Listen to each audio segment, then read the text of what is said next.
Hey y'all, welcome back to my channel. I said hey. Hey. Welcome back to my channel. Hey girl. Woo! Hey y'all, I'm Jazmyn W. Welcome back to my channel. Oh, I'm so glad to be back.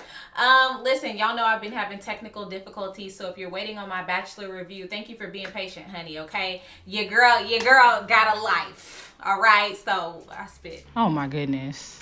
Anyway, hopefully I'll have my Bachelor review up this weekend, okay? Sorry about that, but you know, things come up, honey. Life. Anyway, this is my Married at First Sight reaction video. And y'all know I like to jump right into it. But first, I must let you know that I have a podcast called Color Couch Conversations that comes out every Thursday on Dash Radio at 8 a.m. Pacific. So check it out. You can click the link below to check it out. And then also see when it replays on Tuesdays and Sundays, I believe. Listen, if you want to shop with me, if you want to know how my skin is popping, honey, I have a skincare routine on my YouTube channel, and I also have some of my favorite things like my signature face makeup things on my Amazon profile page. So make sure you click the link below to shop with me on Amazon. And then lastly, if you're not following me on Instagram and TikTok, baby, you missing out on a lot of laughs. You really missing out on all of the insider scoop of everything, okay? Even while I watch the show, I'm doing many reaction takes on my Instagram stories. So and check updates me out there. Y'all know I like to start off with the couples who are the most boring. And this episode is really about who we focused on less versus more this episode. So let's start with Bri and Vincent. Bri and Vincent, you know, they're very cute together. They really like each other. They seem to have this automatic chemistry, which is really great. Bri's feeling really good about Vincent. She said, beard, check. Bald head, check, honey. Okay, I see you. I see you, girl. And Bri's just really gorgeous. And we know that she cares about looks more than she cares about anything else, honey. You're giving me superficial, Bri. Right. But listen, I don't blame her because I don't like nobody ugly. Period. With that being said, Vincent, I think he was good looking, and I'm glad that he met her standards. A lot of times when we talk about, like, I think Vincent is Puerto Rican or whatever, I was interested to see how his family was going to embrace Bri because she, you know, she's of a different culture. She black. But they actually seem very accepting, which is really great to see, and they look like a really cute couple. I don't think there's much else to say about them, so I'm glad that things are going well between those two. Let's move on to Clara and Ryan. I really kind of feel like Clara gonna get on Ryan's nerves. I really do. Get on mine. Ryan seems very cool, calm, put together. I think the reason he might be still single is because he has really high expectations. And he might even have self-identity issues, you know. I don't want to get too deep, you know, and I'm making a lot of assumptions, but you know, Ryan he said he's never dropped the L word. I think Ryan might be looking for something in a relationship when in reality he needs to get comfortable with who he is first before he can find somebody to add on to that. That's just the first sort of, you know, perception that I'm getting. And yes, it has to do with him having all white friends, having this straight hair and this white hairstyle, and coming from, you know, the town he grew up in and having two black parents and all of that. I think it has to do with how he identifies, you know, as a person. As a black man. And that's probably why he hasn't found love. As far as Clara goes, I think she hasn't found love because she's just simply annoying. She went to the bathroom to take off her makeup and everything, and she's like taking 20 minutes to get the hairpins out of her hair. You know, 20-minute TV time. It might have been an hour. It might have been 5 minutes. But she's taking the hairpins out of her hair. She's talking to herself. She's talking to the producers. Honey, she don't stop talking. You either. Then she starts to take off her makeup and talk about how she doesn't wear that makeup and she gets into the bed with Ryan. But did y'all notice that she's still wearing makeup when she gets into the bed with Ryan? A full face. And he's like, you don't look that different without your makeup. That's because she's still wearing makeup, Ryan. Like, she got into bed with makeup. Like, wait until he wakes up the next morning and he sees that your pillow's full of makeup. Like, a hot mess. Anyway, yeah, I think that Clara is going to get on Ryan's nerves at the end of the day. Moving on, let's move on to Veronica and Erik, honey. Oh, Lord. I'm not even gonna call her. Y'all was like, her name is Virginia. Listen, Is it? We just getting to know these people. We don't know these people At all. I'm not even gonna call her Virginia or Veronica, honey. I'm gonna call her Vodka and Erik. Vodka soda. Okay, because Vodka seemed to be her best friend. That ought to be her nickname. A couple of y'all were like, I can't believe you didn't say anything about Vodka's eyeshadow. Babe, first of all, purple eyeshadow, who does that? Purple eyeshadow, especially on fair skin, there's just so much to be said about the purple eyeshadow because it wasn't just a little bit, it was all over the whole eye. Why? Why was it that dramatic? Ugly. And then also, she's a heavy drinker, so alcohol's coming out of her pores, she's sweating, her hair looked a little bit oily, it got flat really quick, and all of that is going to get down under here. You're going to have some fallout from your purple eyeshadow, and then you look like you have a black eye. You look like you haven't slept at your wedding, and that's actually what happened. If I was her makeup artist, I would have said, let's do a little smoky purple, and we would have brought it on the edge here, but her most of her lid would have been like a neutral color with some smoky purple on the side or like underneath. I wouldn't have done purple eyeshadow all the way around because as you guys can see, it got really messy all over her face, okay? And then now she just looks like a drunk raccoon. Right. Because she's got purple all around, her lips rubbed off. She didn't have much contour or color on the cheeks at all. Her face looked flat. She just looked a hot mess. I'm sorry. I hated that. I did not like that makeup. Vodka said she enjoys EDM, partying, drinking. She's childish as hell, okay? This is her and Erik all day. This is her holding her drink, and this is Erik laughing at everything she said. Babe, that's gonna get real old. It's already old. I called them, I wrote down, they remind me of Ren and Stimpy, honey. Period. Oh my gosh, not Ren and Stimpy, honey. Dumb and Dumber. At the end of the night, Vodka was still drinking. She had a glass of champagne or whatever that was on the side of the bed after drinking all day. Like a fish, honey. Whew. And all Erik wanted to do was cuddle. And he got his wish, honey, because Vodka was all over him, honey. Like potatoes on vodka, honey. Like, she was all over him like limes on tequila. Like brown on whiskey. She was all over him like red on wine, baby.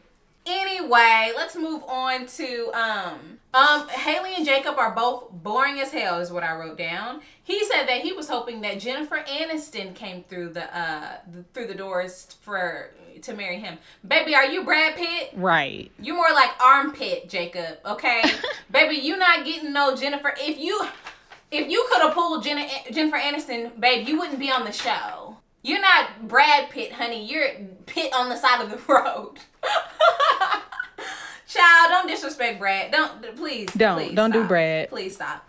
Haley keeps talking about how she's always been a bridesmaid and never the bride. Babe, you realize you don't have to be bridesmaid. That's your fault. You guys realize that when somebody asks you to be a bridesmaid, you can say no. That's not something that y'all are obligated to do. Do y'all realize that? They don't. Why are we acting like we have to do that? It's a bridesmaids. You're not being like drafted into the military or anything, honey.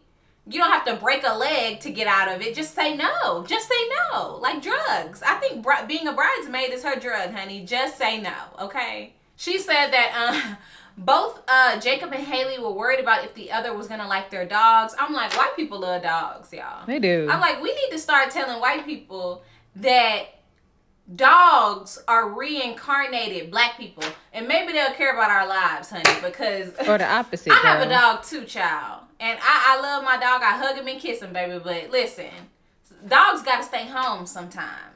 This man got 3 dogs. What do you need with 3 dogs? Is one of them gonna bite somebody? That's what I need to know. Anyway, I wrote down Haley's very cute. When she came down the aisle, she looked gorgeous. And Jacob, did y'all notice that Jacob wasn't smiling at all? He's socially awkward. Very. She walked down the aisle, he didn't smile. When the person who was doing the ceremony was talking, he didn't smile. When Haley was reading her vows, he didn't smile. Are you okay? Are you a sociopath? What's going on? Why aren't you smiling? Why aren't you excited, happy, nervous? Are you just too nervous to smile? What's going on, Jacob? Why are you standing there like you gotta bust gas and you're holding in a fart, Jacob? I don't understand. I really don't. I'm like, I wrote down, damn. Crack a smile. Like, what is so hard about that?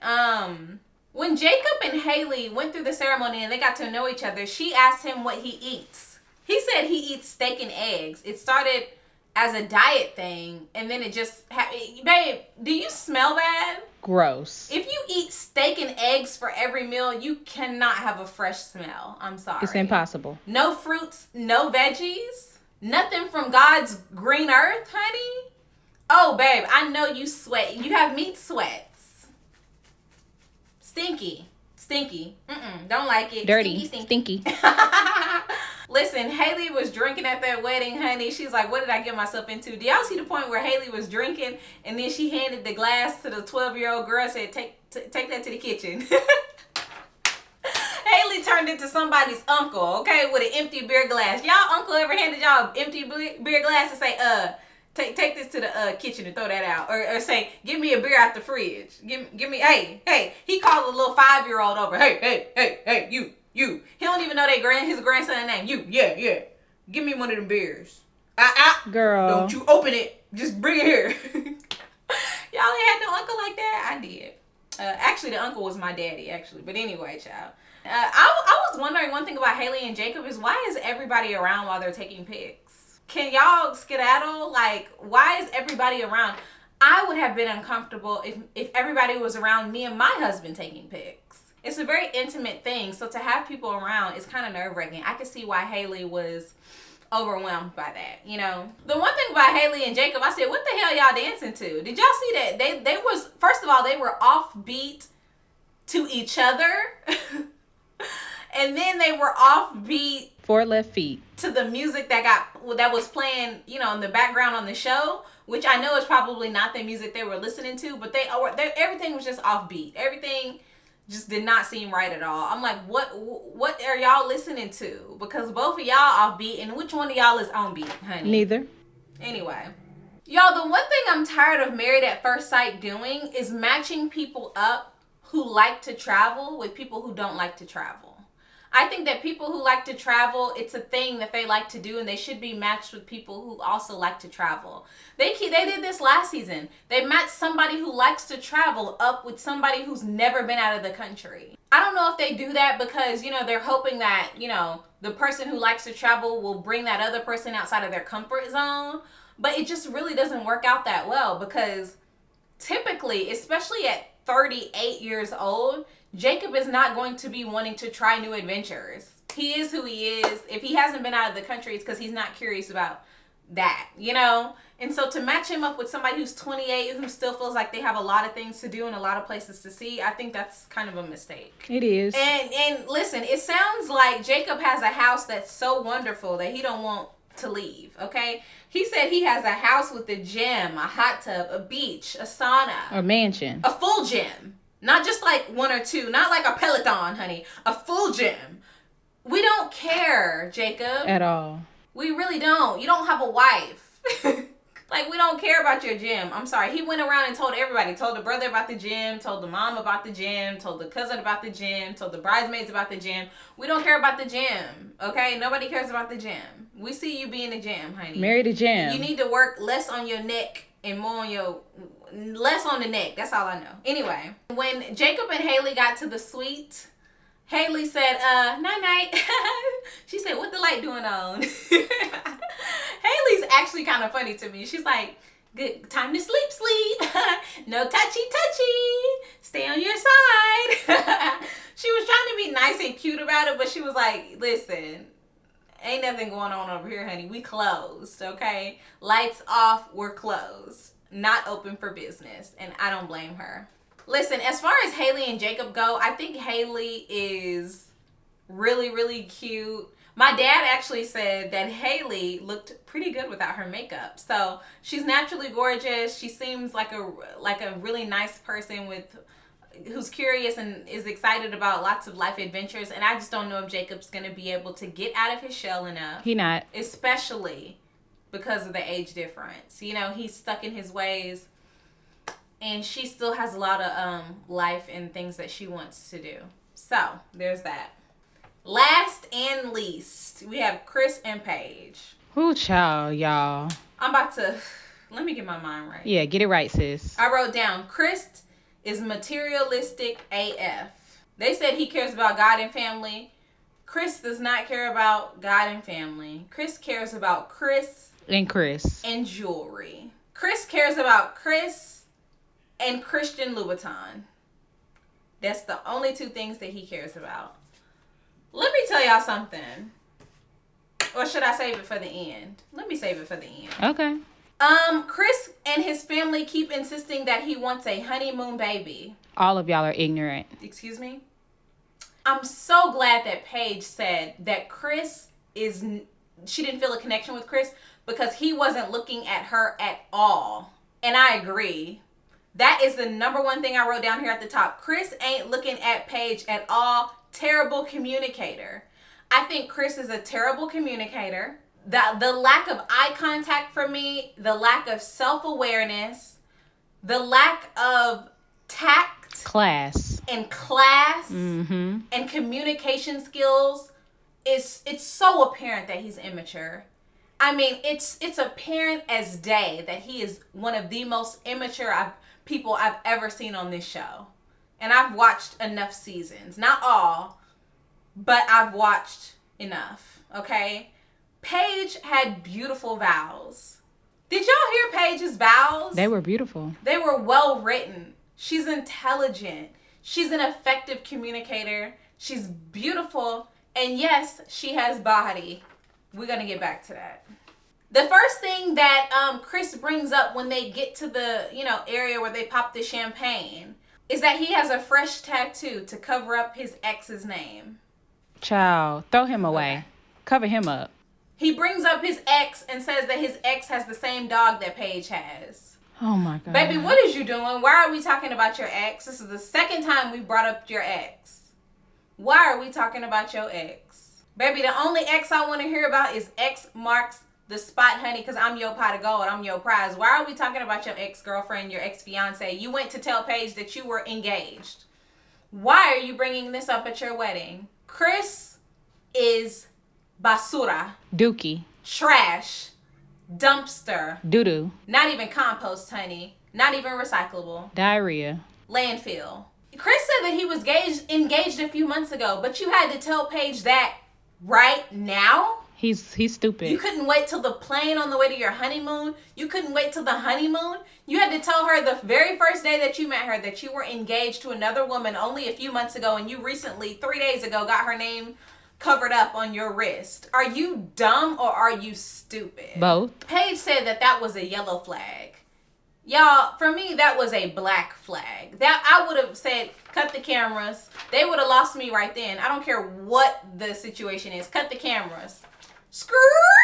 I would have said, DJ, cut that track. The DJ would have said, skirt! And I would have said, peace. Like Pam from Martin, honey. I would have been out.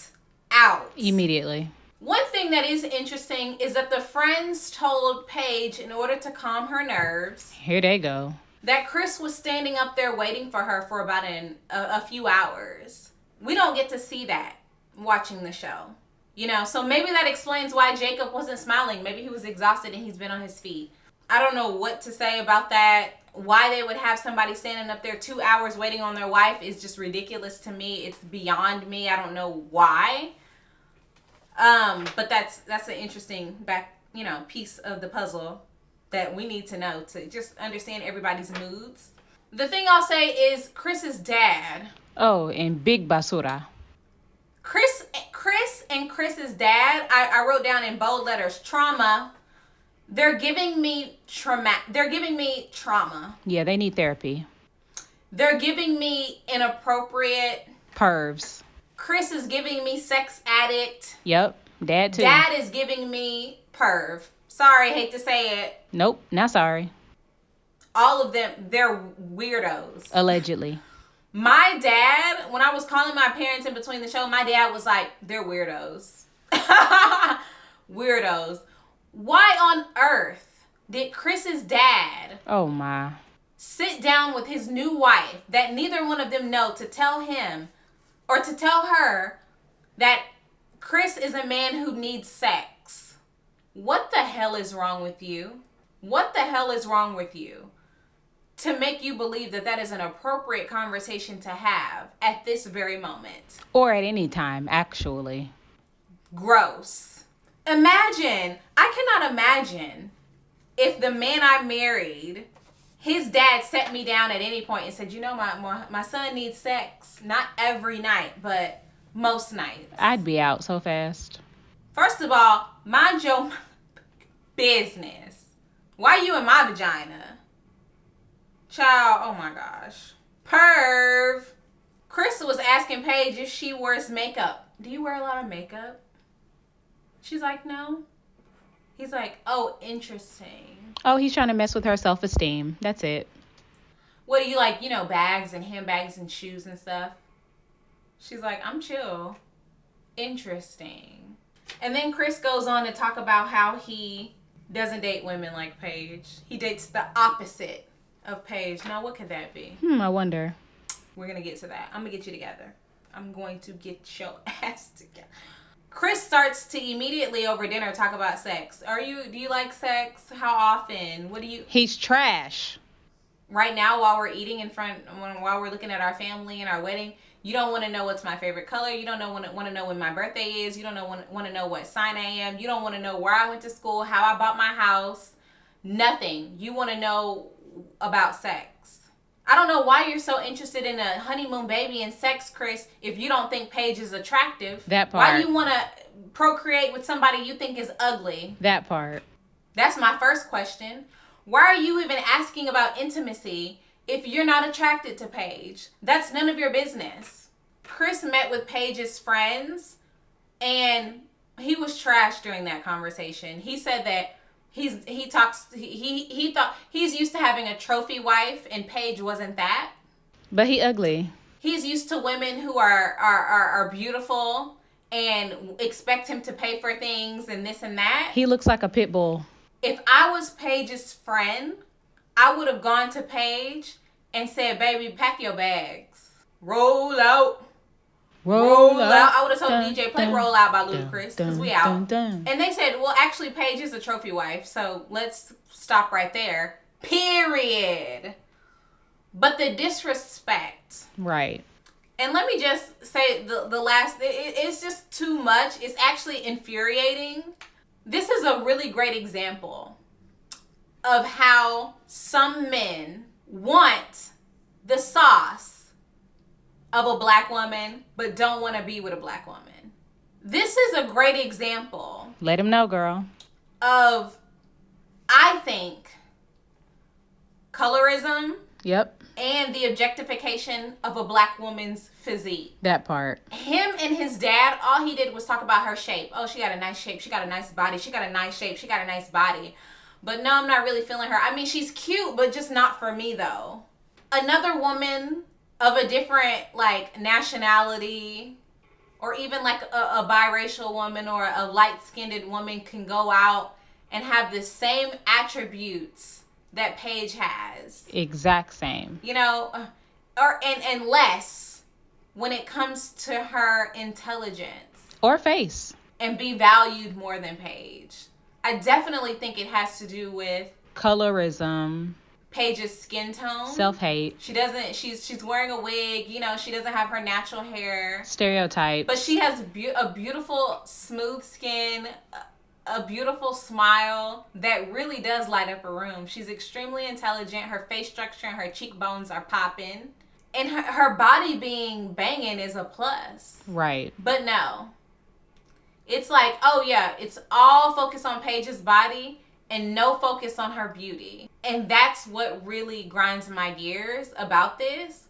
And it almost makes me not want to watch because Paige deserved better than that. Yep. She really deserved better than that. It's all about how oftentimes men are objectifying black women and lusting after a black woman's curvy physique and not actually wanting the attributes of a black woman. And that's why women who aren't black go out and sometimes purchase our physique and then they are praised. Because at the end of the day, some black men like Chris simply do not want to be with a woman who have, features like Paige. And that's the reality. And it's disgusting to me. It's disgusting. It's disgusting. And Paige is beautiful. It's even more disgusting because she is beautiful, Right. A couple of people in the comments, I have to address this, said that Paige has some sort of lazy eye. I think that Paige has very, very long lashes. And when you wear very, very long lashes, they can distort your eyes. They can make them heavy. They can make them... It's true. Give them a different shape. It depends on what type of lashes you wear. I didn't see a lazy eye on Paige this entire episode. And to be honest, if she did, so what? And? It doesn't take away from her beautiful skin, her popping cheekbones, and her award-winning smile. Still cute, though. Plus, the fact that thing was thangin' is a bonus. I think Chris and his dad need to go to therapy separately. But frankly, let me be clear when I say that they both can kiss my black ass. The blackest part. I want to know your thoughts, you guys. Sorry if this was scattered. I'm trying to express myself in the most, eloquent way about this. So, I'd love to know your thoughts and what you think about this episode, and specifically what you thought about Paige and Chris. Okay?